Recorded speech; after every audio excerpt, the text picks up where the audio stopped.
Good morning and welcome to Mystic Peace Podcast. This is your host, Miss B, and we are following up to our previous segment on coping skills. And again, Mystic Peace Podcast does not substitute or replace any therapeutic services, and neither do we give therapeutic advice. This is a mental health and mental wellness podcast, and we want to thank you all of our supporters, all of you spreading the word about the podcast and mental health and mental wellness. Thank you. So let's move right along. The first coping skill that we talked about was watching what we eat, our intake, and not for body shaping or body goals, but for mental discipline and mental shaping. You all, it matters. It matters what you digest into your stomach because that is how you feed your brain. And we talked about a healthy balance and just eating a healthy balance or having a healthy diet balance. If you eat nothing but bad food, or let's not say bad food, let's say unhealthy food, greasy food, fried food. If you're constantly eating that and feeding that to your brain, what do you think is going to happen? Do you think your brain is going to be able to function at full capacity? Oftentimes those type of foods disturb our stomach and our digestive systems. So how do you think it will affect your brain? We have to be mindful, you all, because the things inside of our body, they're working together. They're feeding from one another. So remember, be mindful of the things that you eat, right?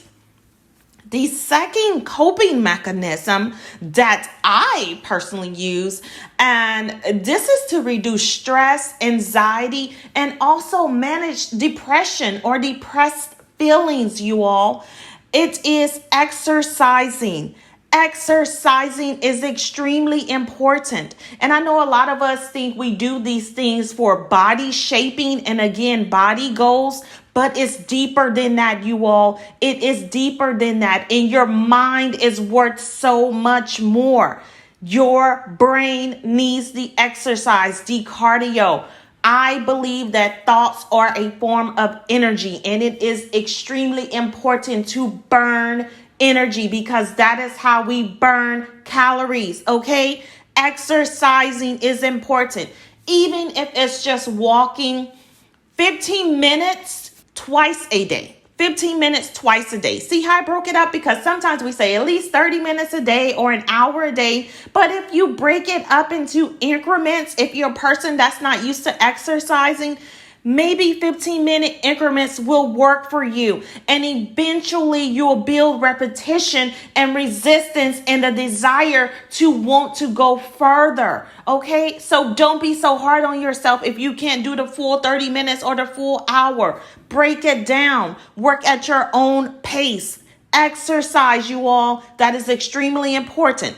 So, and notice how I put watching what we eat first before exercising. They go hand in hand. You have to monitor what you eat. It has to be a healthy, balanced diet, you all. Not just for you and your external view, but for your mental wellness and mental health.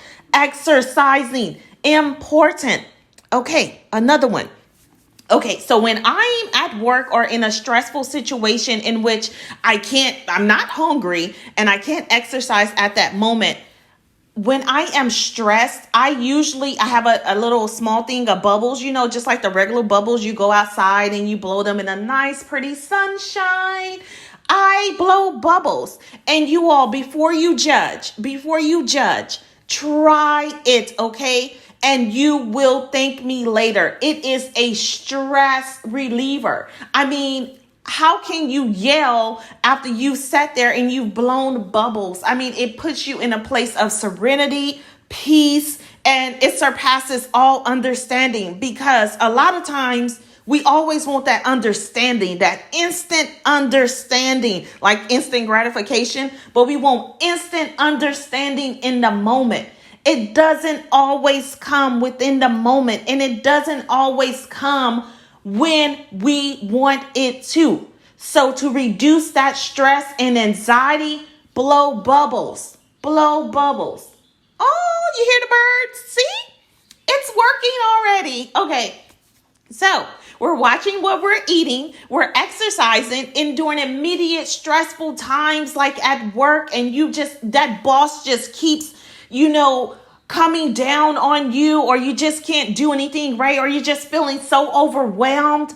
Listen, blow bubbles, you all, and you will notice it is also a conversation starter piece. People will walk by your office and they'll look at you, and they'll also grasp that coping mechanism as well. Spread the information, you all. Mental health and mental wellness is important.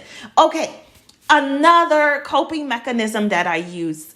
I absolutely love reading self-help books, playing self-help games, doing self-help workshops and workbooks. I love encouraging empowering self, and just finding out new things about myself, things that I didn't know, things that may have been there, but I just haven't discovered it yet. Oftentimes we're so hard on ourselves because others, they're noticing things about us and we just don't see it. But it's because we have yet to discover it about ourselves. And that's okay. Don't beat yourself up for the things you don't know now that you will learn later. Okay? Because life is a learning process. But remember, once you learn those valuable lessons, please use them. Don't learn a lesson and then have to keep repeating that same lesson. Where is the elevation in that? We have to start holding ourselves accountable. We're holding ourselves accountable for these coping mechanisms, right? We have eating a healthy, balanced diet, exercising. During immediate stress, we're blowing bubbles. And also we're pouring into self with the self-help and self-motivation. You all, that right there is key to mental health and mental wellness. Okay. So I have one more to share with you all. I'm just going to share one more. These are a few of my coping mechanisms. So the last one I am going to share is just having a support system, and keyword support system. Cultivating that support system. Your support system has to be supportive, okay? A lot of us have support systems that are not supportive. What are we doing? That support system must be supportive and conducive to your life, your everyday growth and elevation. It has to benefit you in a positive, upward manner. It is okay to use these terms, positive and upward manner, because we are wanting to grow. We are becoming more aware of our mental health and the things that help us grow mentally, and the things that keep us well, and most importantly, the things that keep us safe and secure, you all. So I hope that you have enjoyed my sharing of my few coping mechanisms that I use to reduce everyday stress, manage anxiety, depression, depressive feelings. You all, everyone is different.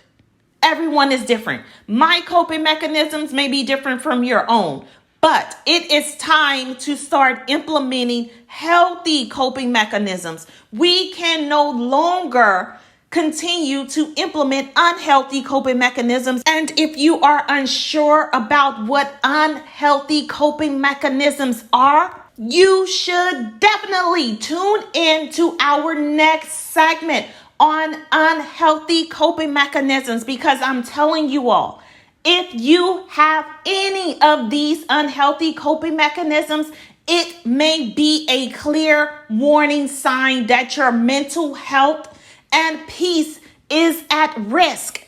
It is time to start paying attention and continuously pay attention to our mental health. Again, this is your host, Miss B. Thank you for tuning in to our healthy coping mechanisms segment, and I hope you enjoyed it as much as I did. Remember, unhealthy coping mechanisms will be discussed in our next segment. Following this one, have an amazing day.